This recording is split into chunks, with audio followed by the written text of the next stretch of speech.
welcome Thanks. in. This is Mot Sports podcast. My name is Colin Gretton. I'm here with my co-host Connor Gretton, my brother. Good evening. Here to talk about some sports with you guys. Hope you guys are ready for a doozy. All right. Today we're going to be covering NFL, NBA, and NCAA basketball. Those are the three main hot sports right now that we're interested in, and we'll jump right to it. Con, what are you thinking about this football weekend that we just had between? Given the review for what I just saw, I'm still in shock. Kansas City blew a 21-3 lead to a team that honestly shouldn't even have won. Cincinnati, good team all year, good Cinderella story. But, now we're talking about what could have been with Chiefs and, the dynasty. They're up 21-3. Arrowhead, we know, is a tough place to play. Right. We know that, their fans are animated. They got the drum every game. And then you're going against, on the other side, Pat Mahomes, and then also with Andy Reid, arguably the most decorated head coach besides Bill Belichick in the last 15 years. I think we all can agree on that with what he has accomplished in, Philadelphia as well as Kansas City. I'm still wrapping my head around that. And then also with the nightcap, the Rams did what they had to do, but then we'll touch base more later on the San Francisco 49ers, some hot takes I have with I believe in Kyle Shanahan, but protecting leads is one thing he's not good at.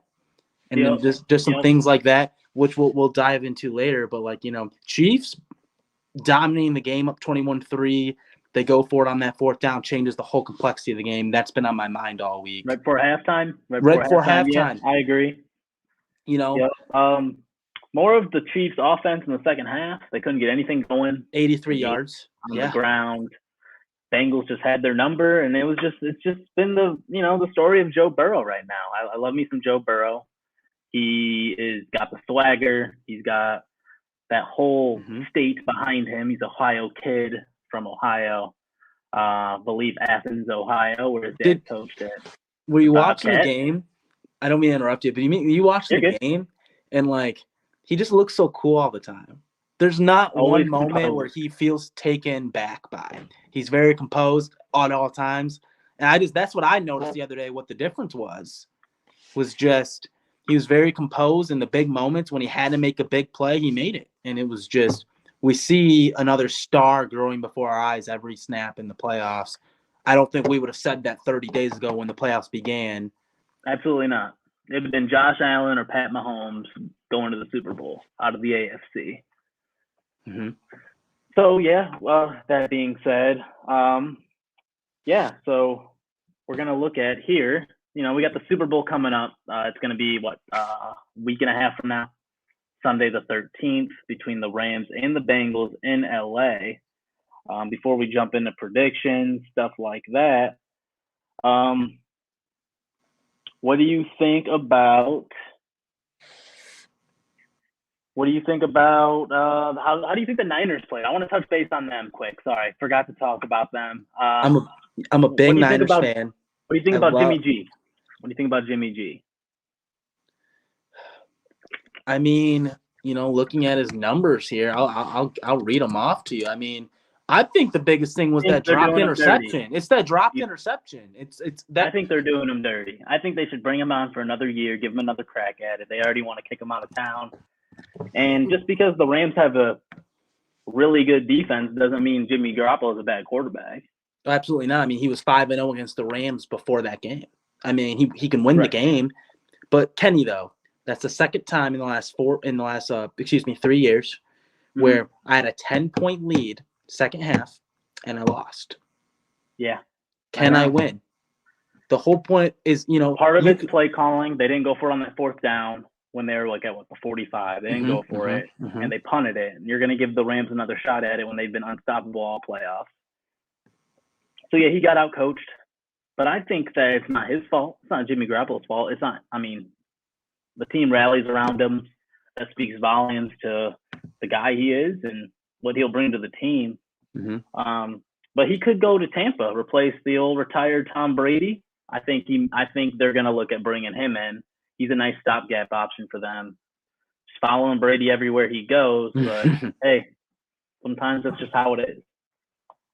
So anyway, want to talk about the Super Bowl. Got the Super Bowl between the Rams and the Bengals. I believe the Rams are 7-point favorites right now. I want to say maybe 7.5. But I just want to show you how much it costs to go to this game. Isn't this insane? Oops, sorry. The wrong button. There we go. I think it's pretty cool. It's back-to-back home games. We never seen that before until last year with Tampa Bay. About to and say, then the next Tampa year we get the Rams. I mean, I just feel like that's a cool thing in don't itself. Want quantity. So it's looking like the cheapest ticket here, $42.56 to sit up in the nosebleeds. Wow, this is insane. The price to go to this game. Yep, in the nosebleeds, $4,200. We're talking the most expensive ticket. Probably we were at 23,000 there, 22, 24, about 20K. We're looking at about 24K. Sit right at the 50-yard line of the Super Bowl. What the heck? That's just too much money. I would never pay that to go to any game. I don't care if the Eagles make the Super Bowl. I'm not paying $4,000 to go sit in the nosebleeds when I get a better seat at home. This doesn't make any sense to me. I mean, the previous record was set last year. You know, average ticket was about $8,500. This year, average ticket's a little over $10,000. You know, obviously, you know, I'm here with Malcolm. He's our finance guy. You know, so I won't go talk about inflation and all that stuff and bore you. We're here to talk sports. But, you know, it's just we're getting to the point. It's just that's astronomical. $10,000 is nuts. I mean, but also money talks in LA. It's home game for them. It does. I think we're going to see more Bengals fans travel.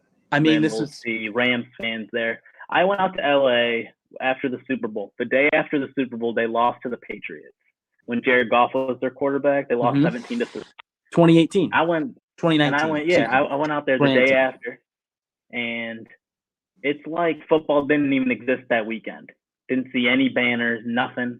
No. Well, they lost. Rams fans. Yeah. I didn't see anything. I didn't see any Rams football or anything. It's just weird to me. LA is just different. So we know who runs LA. Who runs LA, Colin? The Lakers. Yeah. It's a basketball town. It's always been a basketball town. We're dating back to Kareem Abdul-Jabbar, Magic Johnson, you know, the late 70s, early 80s. Like, you know, it's always a basketball town. But no, I think you'll see some banners this weekend. I'm going to have to take a step away real quick. So, yeah. We're going to go get here. He just went away. We'll wait for him to get back.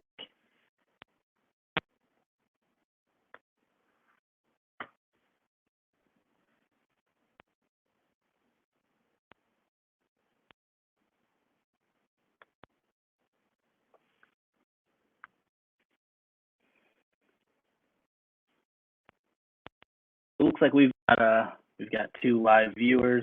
Mot on Twitch and media on YouTube. All right, that's us. So it's just us.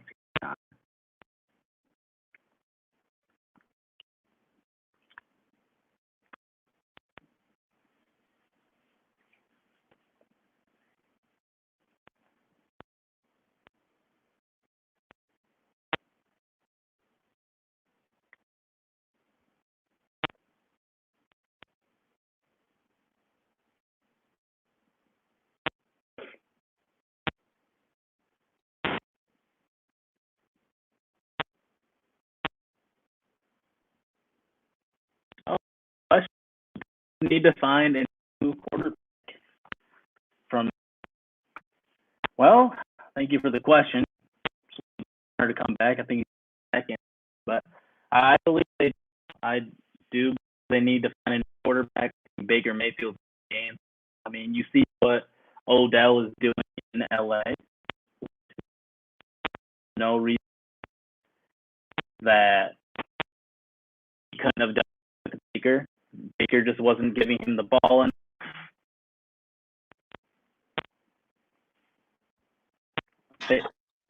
Baker wasn't him the point wasn't frequent enough. And you're breaking up a little bit. Breaking up? Mm-hmm. Weird. Okay. You're good now. Sorry. I can't even. Yeah, I'm having a hard time hearing you. Can you hear me? I do believe that he feels not. He gave him to prove, but I don't think that he's a long-term answer. Hey, Conrad, all fucking mute hidden.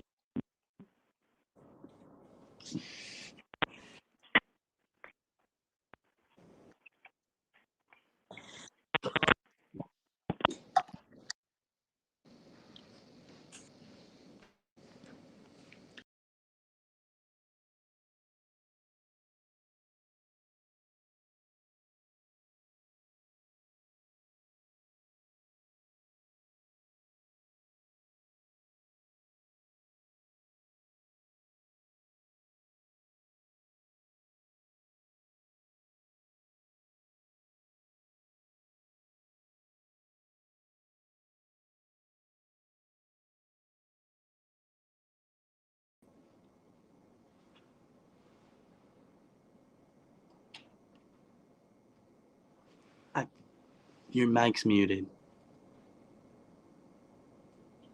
I was messing with it, and I kept clicking that to see if that when I got up and walked away, I got some technical difficulties. My bad.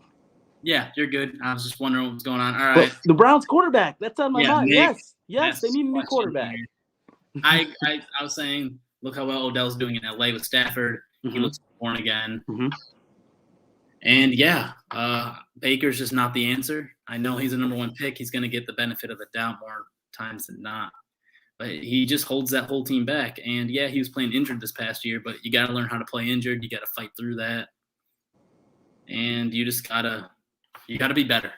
I want to one up what you said earlier. You said Jimmy G to Tampa Bay. Jimmy G to Cleveland makes more sense. I'm getting a guy, and, he runs the football.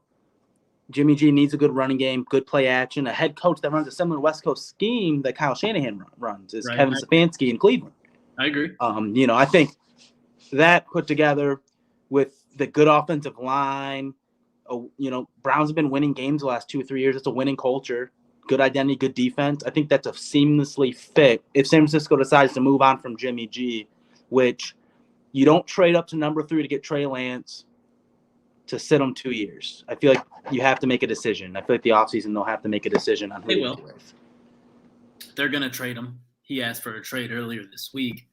Yeah. But anyway, enough about Jimmy G. He had his moment. If he made the Super Bowl, we'd be talking about him more, but he didn't. So we're going to talk about the Rams versus the Bengals, predictions. What do we think is going to happen? You can start if you'd like. I can chime in with what I think after you're done. Predictions, Rams, Bengals. I'm going to go Rams, Rams 31, Bengals 24. High scoring. Yeah. I think Stafford for a couple touchdowns is a lock. I think you can't guard that man 1v1. No. Now he's too good right now. I think Burrow so and I was thinking about this today. Tennessee sacked him 9 times. Kansas City got his hands on him, and he pulled Houdini multiple times, which is one thing that what we like about Joe Burrow. But how many more escape measures can he do? How many more big plays does he have to make? He got injured last year with the poor offensive line play. Not only does the Rams have a harder, it's not harder, but a more stiffened defensive line. Aaron Donald, Leonard Floyd. You have Jalen Ramsey on the backside, who's marking Jamar Chase. So Joe Burrow's decision making. I see a lot of short passes in that game with him early, trying to get the ball out of his hands quickly. That's just not how the Bengals are successful, though. They're successful with big plays. They're successful driving that ball down the field. I agree with your Rams prediction in terms of them winning the game. I think Aaron Donald's going to have a field day with that offensive line. Couple sacks. Yeah, we're going to hear his name early, often, a lot in the backfield. Similar to the game last year with Mahomes versus that Tampa Bay. You can hop in next to me. You can hop in right next to me. Should be working, but it's okay. But we got Zach here, other co-host. Hey, we got our other guy here. All right. He's going to hop in right next to me right here. Perfect timing. He's talking about the Super Bowl predictions, what we're thinking for the big game. Anyway, I think it's going to be similar to Mahomes struggling. He was struggling against Tampa Bay's front last year. Burrow's going to be in the same boat against that Rams front. Aaron Donald's going to have a field day. Von Miller. I think they're just going to eat on Cincy's O-line, and I think it's going to be more of like a 21-10 type game. Very low scoring. Very under. 1 touchdown. In a world of sports betting, big under. Yep. Now, what's the over-under for that? Do you know? I don't know. Let me look. I think around 51. That's a high number. Let's go low. I mean, 48 and a half. 48 and a half. 48. All right, Zach. So we're talking Super Bowl predictions here. Rams, Bengals. Who you got? Call me controversial, excuse me. But I think I'm going to roll with the Bengals here. Hot take. I'll take Bengals 27-20. You're not worried about that? You're not worried about that offensive line holding up against Aaron Donald? Aaron Donald, best defensive tackle in the league. I mean, I am, but, the Bengals have defied the odds all season long. So, I feel like why not? Why won't they keep it going, It just seems like 2 weeks to outcoach his little protege that followed him after he got that job because of him. And Cincy, they're going to fire him for the year. Now you 6-33 in the first 2 years. Great point. I was going to get to that later. I feel like McVay, he's been there before. He knows what lost him the game the first time. He got outcoached by Bill Belichick. He got outcoached. He got out game planned. That whole different dynamic of a team, by the way. This Rams team is, I think, 2-3 times better.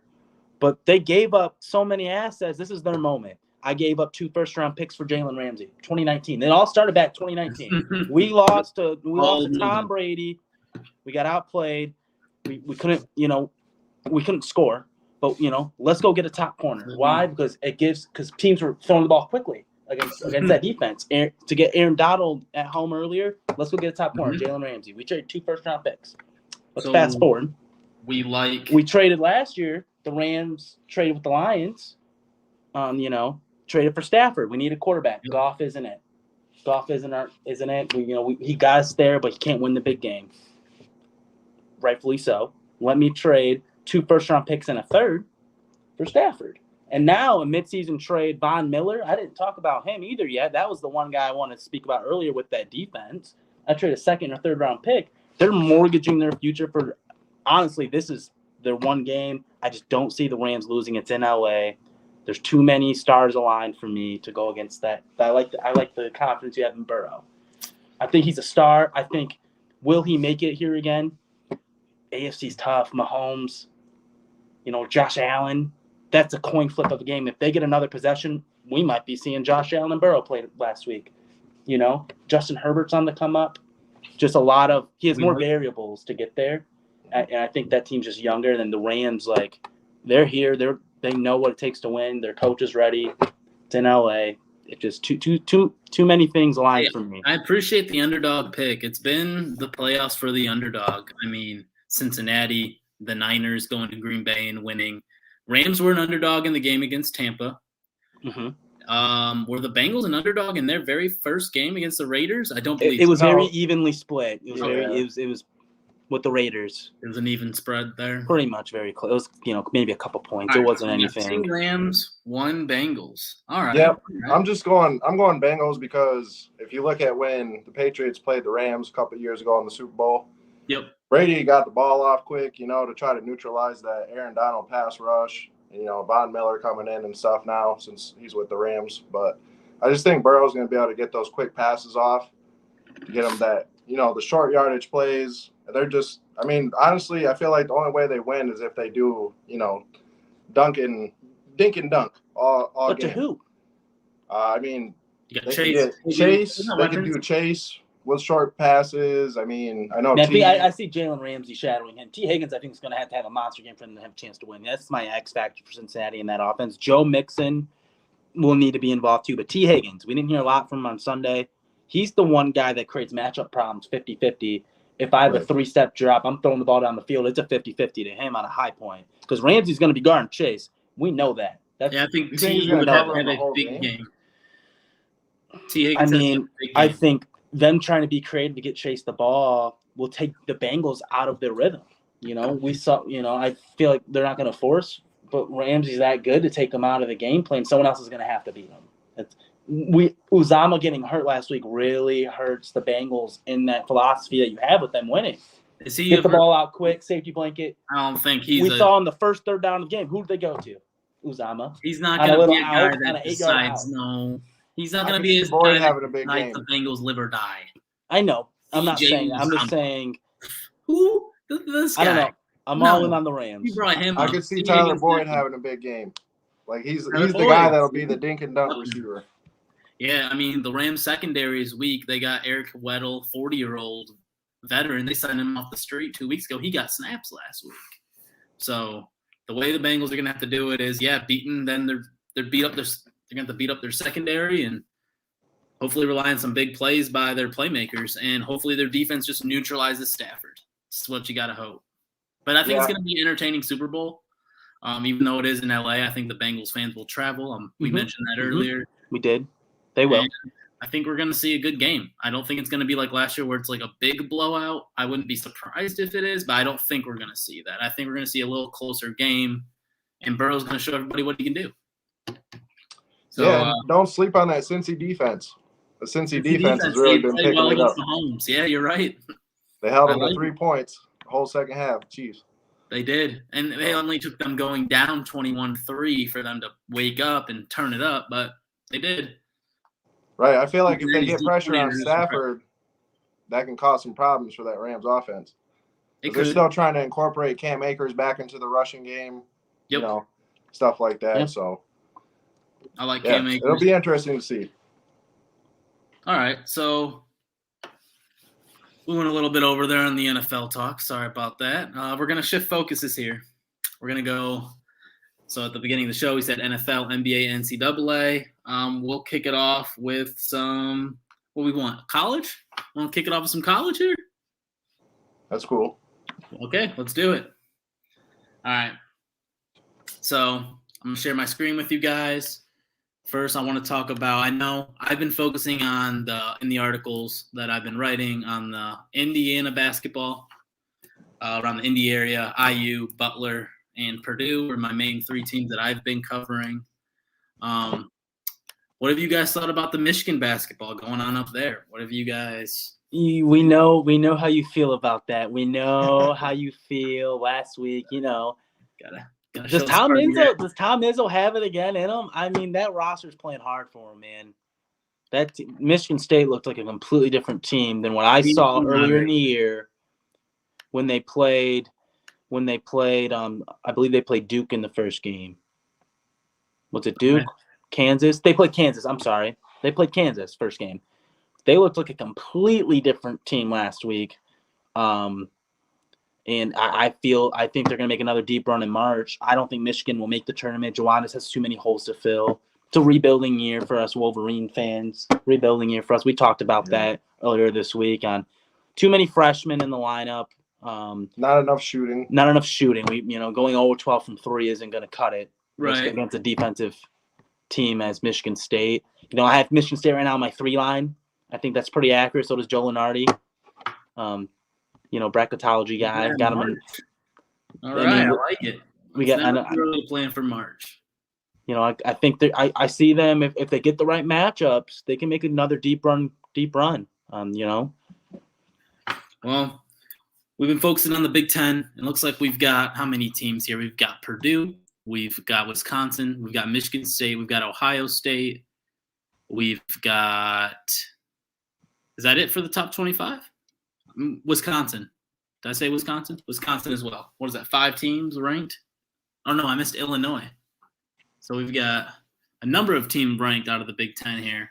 And, I think anybody can beat anyone any given night in the Big Ten. That's just how it is the last couple of years. Mm-hmm. I think Purdue is definitely the team to beat. They're probably a 1 seed if I had to pick right now. Definitely in the Big Ten. They're on the 1 line. They should be on the 1 line. I think with just Matt Painter, this is his best team he's had since the Robbie Hummel, Juwan Johnson days. And We're going back 08, 09. They might not end up as a number 1. They might end up as a number 2 just because these other teams below here. You got Arizona in the Pac-12. If they beat UCLA tonight, they're going to jump up, and I think they will beat UCLA tonight. You got Houston. They're going to run through their tourney. You got Kentucky. They're looking pretty dominant right now. Really sneaky right there, number 5.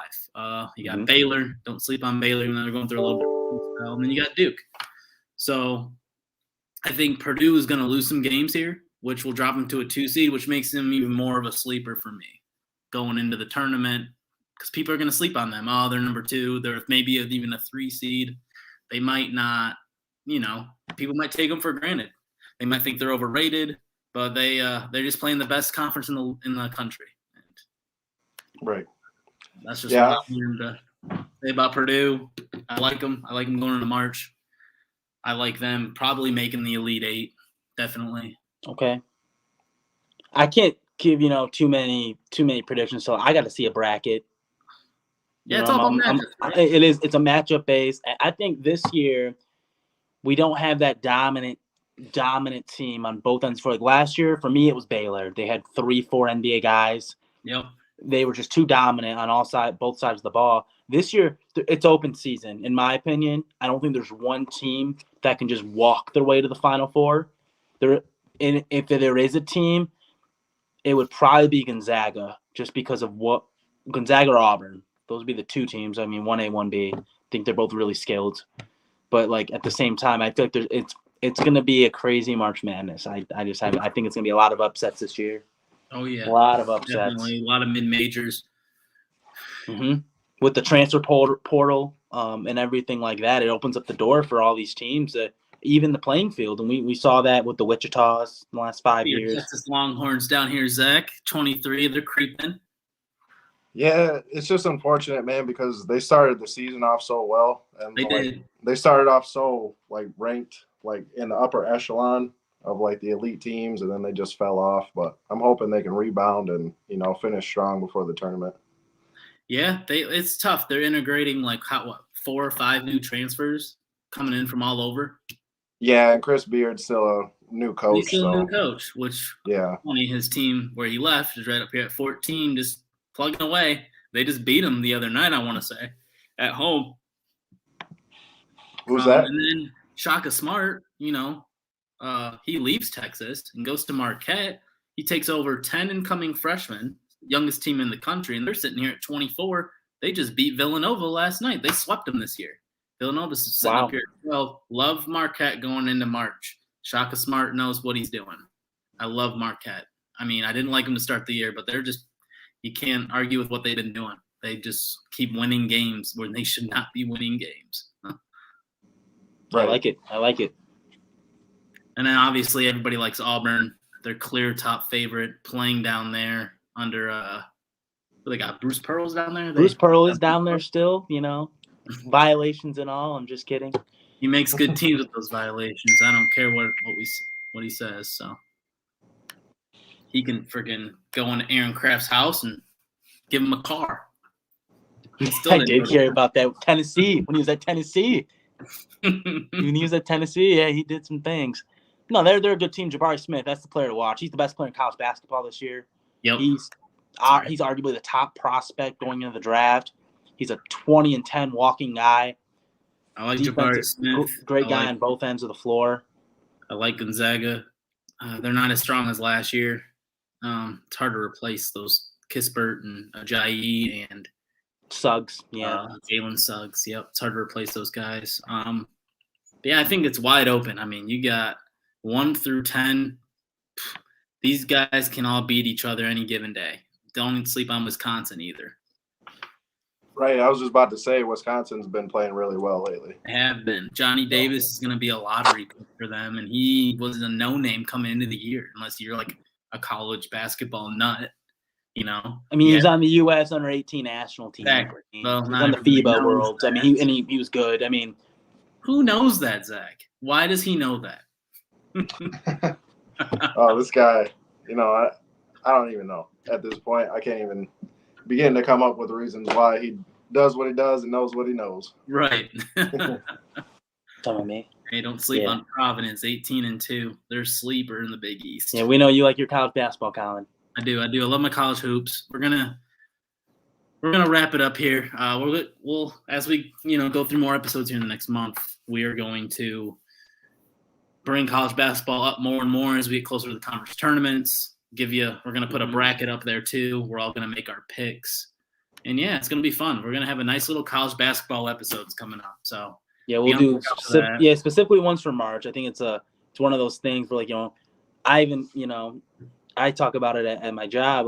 People that don't even watch basketball, they're excited for March just because of the flair. It's an event. The flair. It's the flair. It's one of those things, man. March Madness, it's a thing. March Madness, it's a brand. So it's one of those things where it sticks with you. Drop us a follow at Mot Media 1, as you see on the ticker below. We'll have our pods going on Twitter, on Twitch, on YouTube. So you can get the nice scoop on March Madness. Maybe we can file some brackets together. I'm excited. All right. Now we can get on to the last topic. We can talk about the NBA. We all love the NBA. How annoying it can be sometimes when these teams don't show up. But hey, what do we want to talk about in the NBA? We got the trade deadline coming up next Thursday, right? We got 7 days coming up. Sir. We got the NBA standings here I'm about to share with you guys. We can talk about who should be making some deals, what to expect. And, NBA trade deadline's always blown out of proportion, so we'll try to give you our best insight here. All right. So here we go. We got the standings here. Can you guys see this all right? Yeah, I was going to say, I'll just come right out and say I want my Lakers to be buyers for trade deadline. Buyers. I mean, look at them. We got them at the 9 spot right down here. 17 teams back, which is ridiculous. Look at that away record, dude. 9-15. Yikes. They need to get rid of Russell Westbrook. He's a cancer I agree. team. What about if they flipped him for John Wall? You like that? He hasn't played all year. 2 years. I've heard that proposition being tossed around out there. And yep, I have too. I kind of feel indifferent about it, to be honest, just because at least Russell is durable. You know what I mean? With Wall, he's played, maybe 40, 50 games over the last 3 years or so? I think he's been healthy this whole year. The Rockets are just resting him to trade him. Because, as you can see, we can't even see Houston because they're right down here. We have to bring up that $44 million contract. Right. You got to match that. What's Russell making? Do we know? And he's not. And guess what, Colin? He's a player option next year. Because the Wizards are the Wizards because they're the Wizards. Yeah, I've seen everything from Russ. They paid him a supermax in 2017, 2018, and that was the first year where the supermax was in reflection of the All-NBA team. I've seen everything I need to see from Russ. I think LeBron needs shooters. I don't think John Wall adds to that. They should be buyers. I think maybe getting a Buddy Hield in there. Can I get a couple of assets to the Kings? Buddy Hield's been talks for a couple of years. Those are the type of players I would be on the phones. I know they're in the same division, but Kings are going to be sellers. They're going to do a whole rebuild. Same with the Spurs. They'll probably get rid of some. I don't know who they even have to get rid of. Wouldn't be shocked to see the Pelicans move on from a couple vets. All these teams are going to get rid of their vets. They're all going to want to go youth because look at them. They haven't even won 20 games yet. Portland's sitting there like, what do we do? What does Portland do? They're sitting on Simons and they're sitting on McCollum. McCollum gets traded. Without Lillard. I would trade McCollum if I'm Portland. And I've seen Blazers trying to trade McCollum to the Pelicans. I've seen that. I don't know what they would be getting in return. Don't know if they're maybe trying to tank. Then if they're going to be getting rid of McCollum and Dame's going to be out, they're probably not going to be winning games. What about McCollum to a team maybe like Atlanta? Trey needs some help in Atlanta. They're at the 10 line. That's a team that I see buyers. I don't hate that. We got Atlanta right up here, right on the cusp here with the Wizards and the Knicks creeping in. They're all at 24 wins. Yeah, I don't hate that. Yeah, if I can get maybe like a Capella or a Huter or somewhere in that, a couple guys there on that team. Mm-hmm. Maybe Gallinari, they match his contracts. Yeah, got to get the money. And obviously some assets in terms of picks, because when you're trading to play like CJ McCollum, you're going to want future assets back. But the team like the Hawks, they made the conference finals last year. They've been a letdown this year.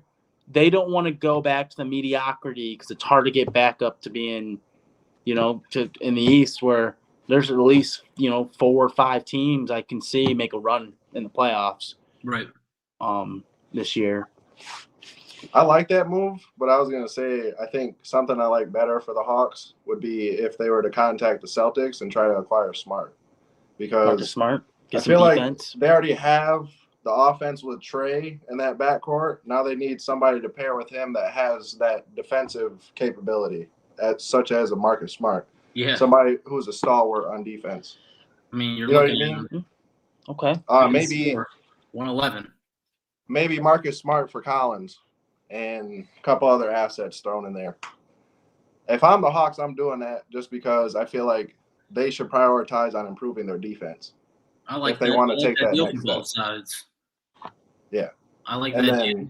If the salaries match up. I think you can get a little bit more for John Collins. I think they would try to maybe get like one of those picks that they have or go get a young guy as well added in, but that's right. Yeah, I'm not saying just them two straight up for each other, but right. That's a good core. I mean, they need help on defense. They're averaging 111 a game.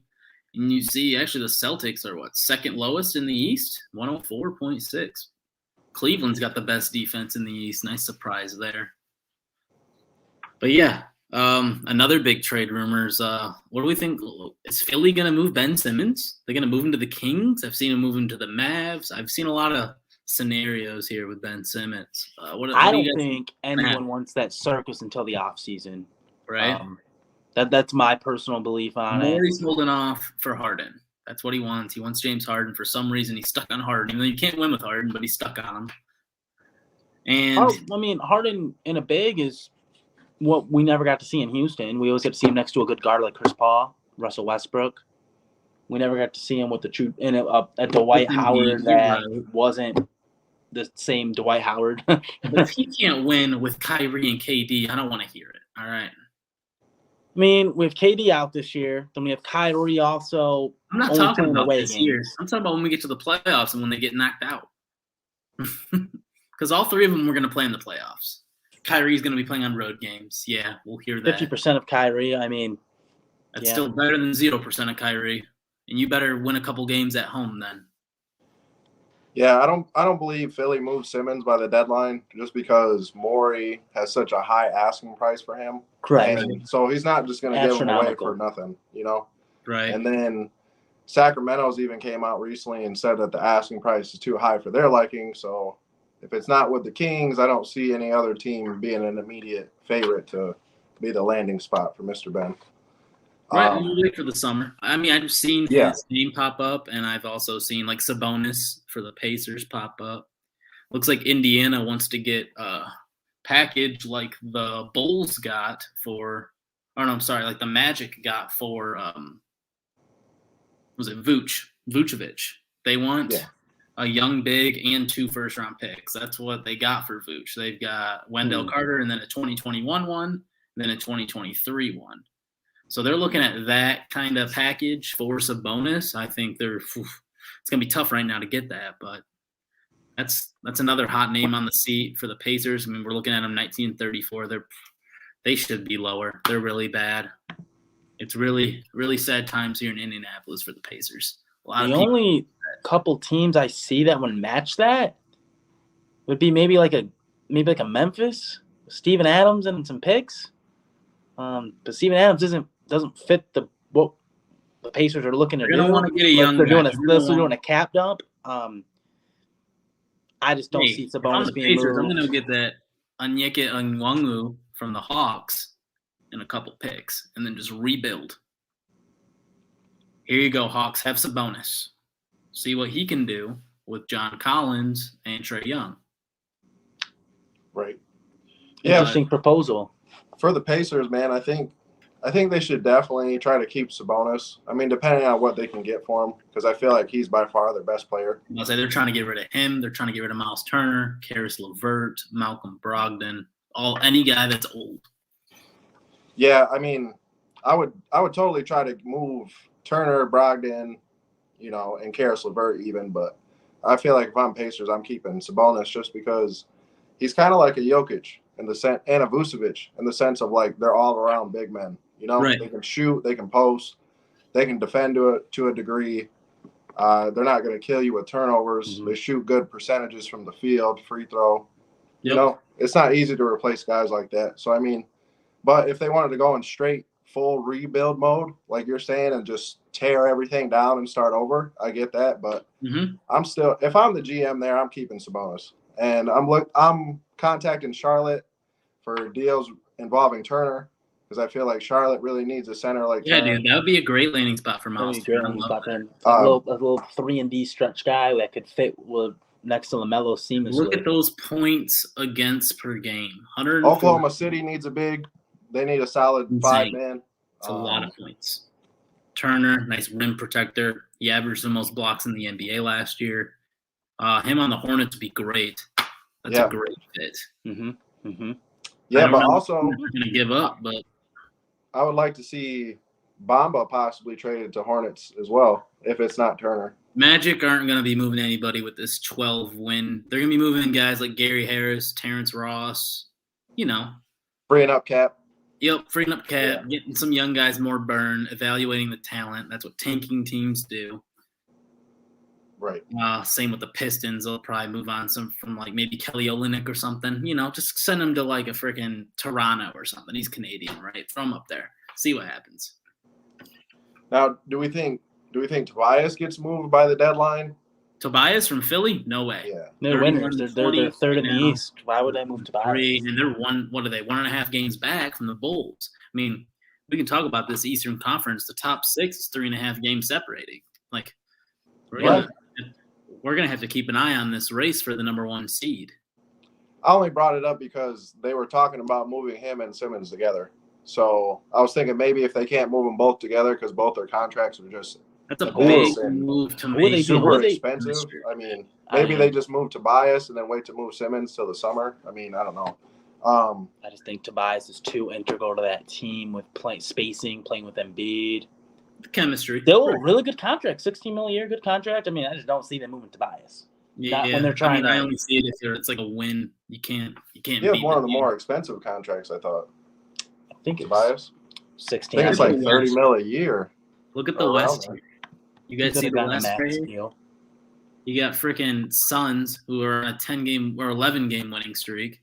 Oh, it is 32 million. Yeah, I was thinking of his Pistons deal. Good call. But still, I just don't see them moving him. He's too East is a lot closer to race than the West, I think. I mean, I think that whoever makes it out of here doesn't matter because whoever makes it out of here is winning. Between Golden State and Phoenix, they're going to win the NBA Finals.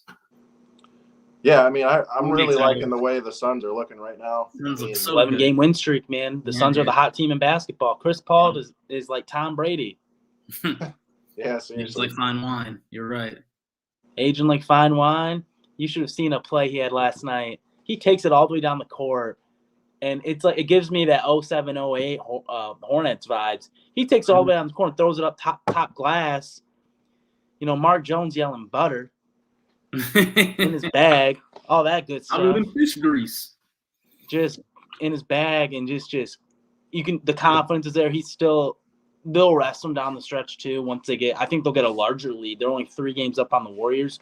I see them extending that lead. They'll rest him heading to the playoffs. That's a team you don't want to play. Devin Booker's taking the next step. This season with his all-around game.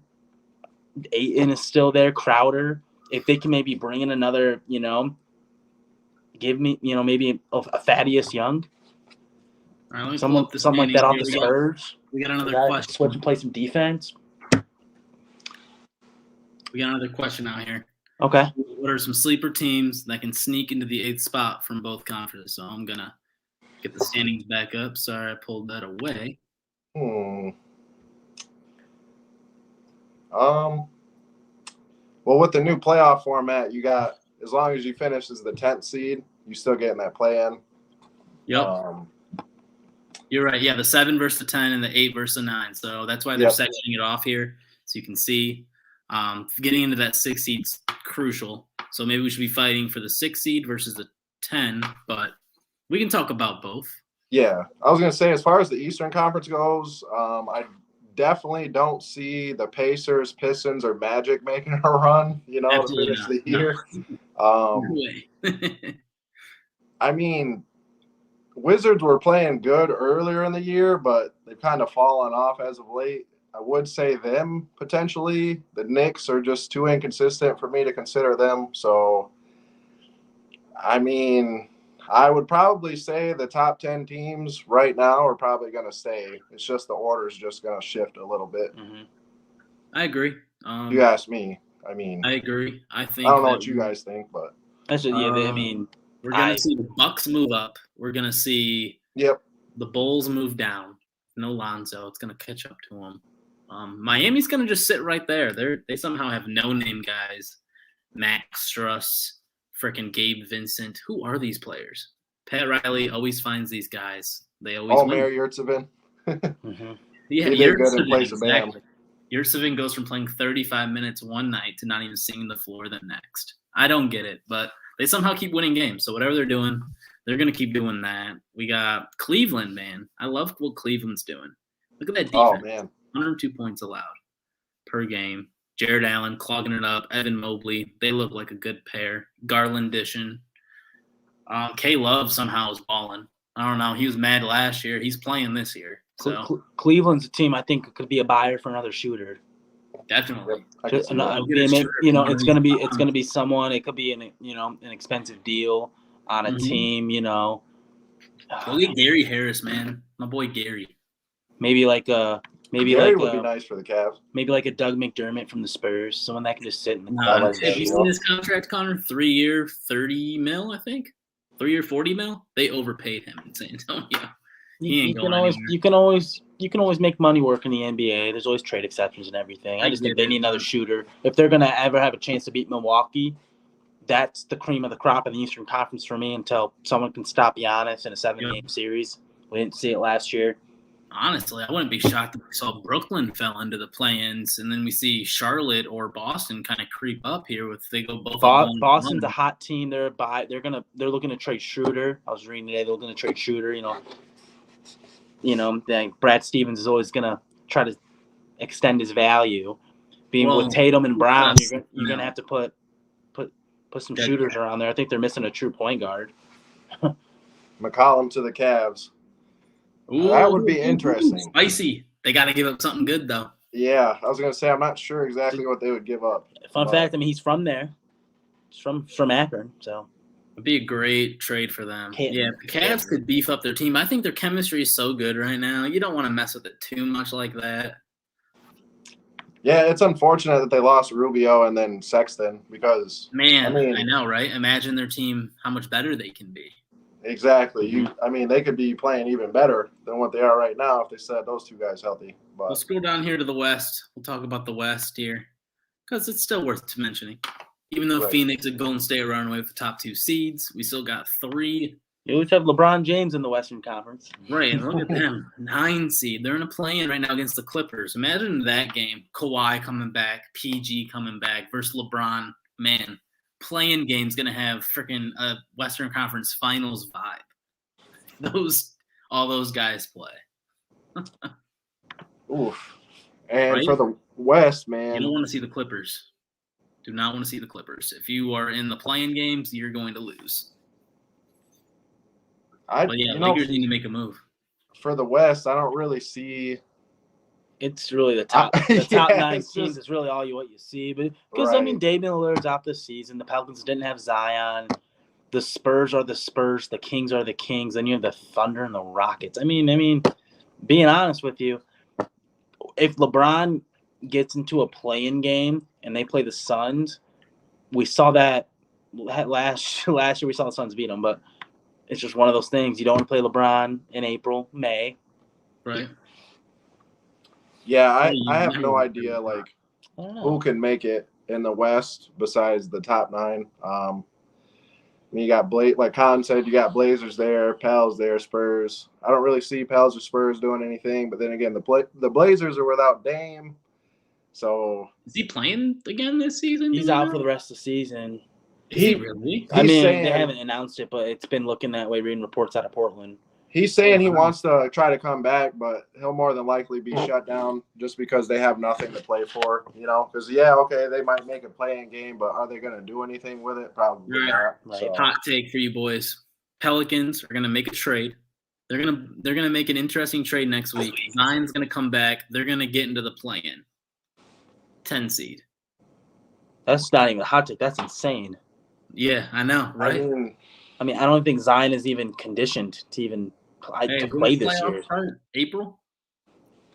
I think the last day of the regular season is April 10th. Months, Zion. Get on the treadmill, bro. Stop doing the Mountain Dew commercials. We need you healthy. I mean, if they could go get a player, I mean. You said what? If they can go get a player worth that can make them win some games, they'll be in the 10 seed because they'll bypass Portland. Yeah, I don't see Portland holding that spot without Dame. I don't either. That's why I said the Pelicans are going to do some things to get up there and make it interesting with Ingram. And they've got some talent down there still, even though they don't have Zion. Right, yeah, I agree. The Pelicans do have a solid future as long as they can keep Zion, As long as he stays healthy. I mean, as long as he stays healthy too, right? It's a player. Exactly. It's a controversial player that I rely so much on my athleticism. We saw Duke. He was so athletic. He was this next big thing. He was Charles Barkley that could jump out the gym and do all these things. His first 2 seasons, we're seeing, or 3 seasons. This season is technically in his 3rd year. He's played 2 years, but 3rd year this year. Foot injuries, something you never want to see in basketball. It's always hard to come back with those lower body injuries. I'm telling you, he's going to come back this season. If they're in 21, yeah. Whatever. Young. Can recover. They've got gloves on them because they're like, we don't know if we're going to be good. We don't know if it's worth it. But I think he'll come back and play. He should anyway. He should want to come back and play. I'm surprised he hasn't mentioned it or said anything about that. I mean, we'll see. We haven't heard anything. I think the NBA, it's going to be, the cream of the crop this year. There's really 6 teams. Yeah, we got Phoenix. Phoenix is going to make it out of the West. And I don't want to say the Bucks are going to make it out of the East. I just think there's 6 legit teams this year. There's a lot of good teams, but there's really 6 teams. I think that 5 to 6 teams that have the I still think the Nets can make it out of the East. A Nets Suns final would be entertaining. That'd probably I would like to see entertainment. That. I think everybody would. So that's a good finals sneak peek. Bet the over on every single game of that series. Right? Seriously. So many threes. All right. Anything else you guys want to add? I want Lakers to get Buddy Hield or Eric Gordon, potentially. Would you trade Horton Tucker for Buddy Hield if you're the Lakers? I would do it. I would do it. Yeah? I think THT is a nice young player, but I think he's shown that he doesn't necessarily fit with what we're trying to do, like nucleus-wise and on the court, just the chemistry. I don't know. Something about a Lakers fan? I can't tell with all that Eagles gear on. Yeah. I had to represent the Birds, man. I like it. But next episode, I'll have my Lakers hat on. But I love it. Yeah, I don't think he really plays well next to LeBron. So I agree with what Connor was saying earlier. LeBron really needs some shooting, and because he's not at the age he is now, he's not capable any longer of picking up mediocre teams anymore. Mm-hmm. So he needs all the help he can get.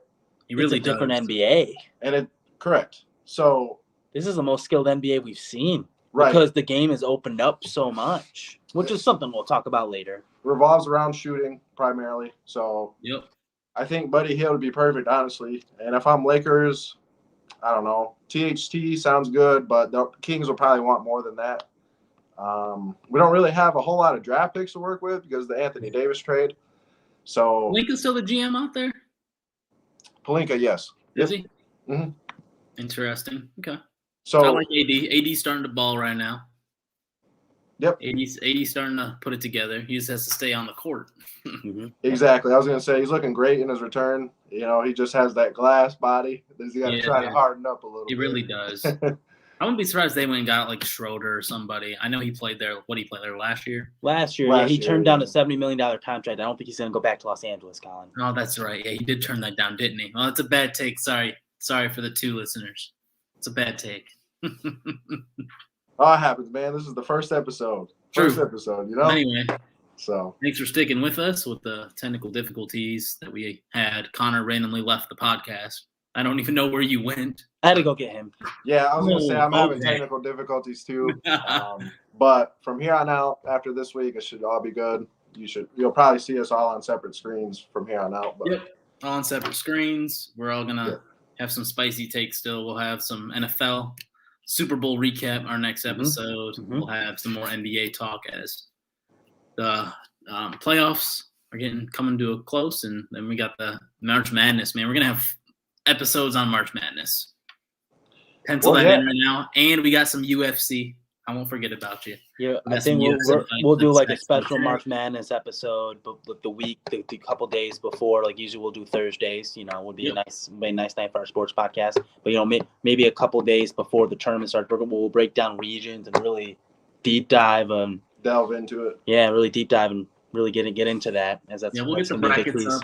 I'll get the bracket up. We'll fill in teams. We'll do a bracket together. We'll do an MOT Sports bracket. All right, we'll all pick matchups. We'll all discuss the matchups. And we're just going to decide together on who will win. And Michigan State will win. Just kidding. I will say something about Sparty, man. Because, like, the years that they start off slow, they always finish strong. So, I mean, that's really a testament Izzo's forte, man. Izzo coaches for March. Yes. I was going to say, Izzo's a phenomenal coach. I don't know what Michigan State's going to do after him and without him. Yeah. Hey, he's there for life. Let's not think about that. Colin's like, no, I don't know. Nobody ever retires, man. We don't think about that. All right. So, anything else you guys want to add? Anything else? All right. Make sure to like, subscribe, follow, comment. See our Twitter handle down there. Feel free to follow us. We'll have more episodes coming up regarding sports, and leave comments on anything you want us to talk about. All right. And we will see you guys next time. Yep. Take it easy.